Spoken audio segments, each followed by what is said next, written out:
dari kelompok 3 akan menampilkan video roleplay simulasi kepemimpinan instalasi rekam medis. Sebelumnya kami akan memperkenalkan diri dahulu. Dengan saya Desti Alidiana Azizi sebagai staf assembly. Saya Nadia Olivia selaku kepala instalasi. Saya Zelda Aurelia selaku dokter penanggung jawab pasien. Saya Naila Adia sebagai wakil direktur keuangan. Saya Afifah Nila Kasabila sebagai staf coding. Selamat menyaksikan.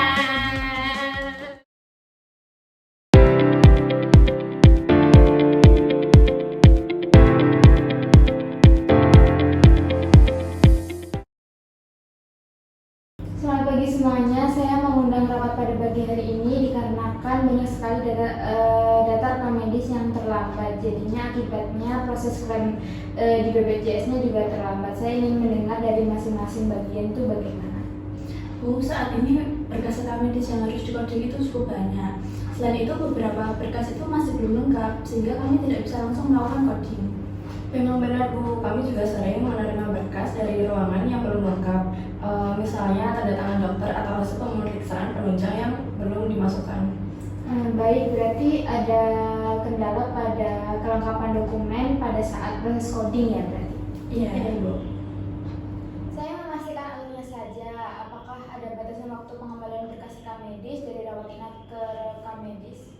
Iya, seharusnya ada Ibu maksimal 24 jam setelah pasien tersebut pulang, tetapi lebih sering dari jam tersebut. Apakah sudah pernah dilakukan evaluasi terhadap hal tersebut? Untuk evaluasi, sepertinya belum secara rutin, Bu. Baik, berarti kita perlu memperbaiki koordinasi dengan ruangan dan dokter.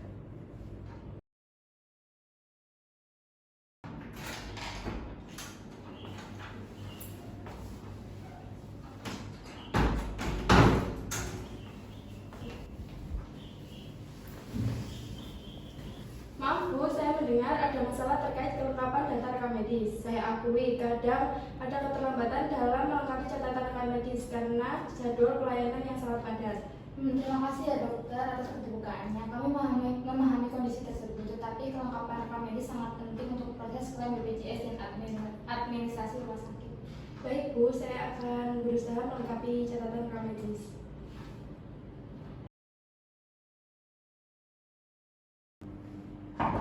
Silakan masuk.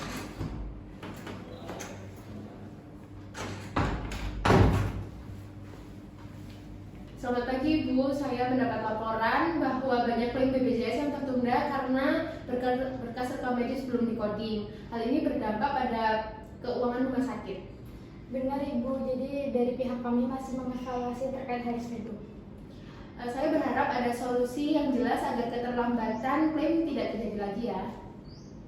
Baik, setelah kita mendengar semua belah pihak, saya mau memutuskan beberapa langkah. Yang pertama, menetapkan batas waktu pengembalian.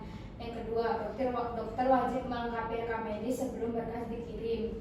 3. Bagian assembly melakukan pengecekan kelengkapan sebelum berkas masuk ke coding. Yang keempat, bagian coding akan memprioritaskan berkas yang terkait dengan klaim BPJS. Yang kelima, kita akan melakukan evaluasi setiap minggu untuk melihat perkembangan. Baik Ibu, kami akan memperbaiki sistem dan pengembalian berkas rekam medisnya. Dan kami akan mengkoordinasikan terkait hal tersebut dengan staf yang lain, Bu. Kita harus ingat bahwa rekam medis bukanlah hanya sekedar dokumen, tetapi juga dasar penting dalam pelayanan dan pembiayaan rumah sakit. Karena itu kita harus bekerja sama agar prosesnya berjalan dengan lebih efektif. Komunikasi dua arah dilakukan dengan mendengarkan pendapat staf dan dokter sebelum mengambil keputusan. Kepala instalasi juga harus menyampaikan bahwa rekam medis harus dikelola dengan baik untuk mendukung pelayanan pasien. Keputusan yang diambil berupa alur kerja dan evaluasi rutin untuk mencegah keterlambatan klaim BPJS. Dari simulasi ini dapat disimpulkan bahwa kerjasama tim sangat penting untuk pengelolaan rekam medis. Kepemimpinan yang baik dapat membantu menyelesaikan masalah dan meningkatkan kualitas pelayanan di rumah sakit.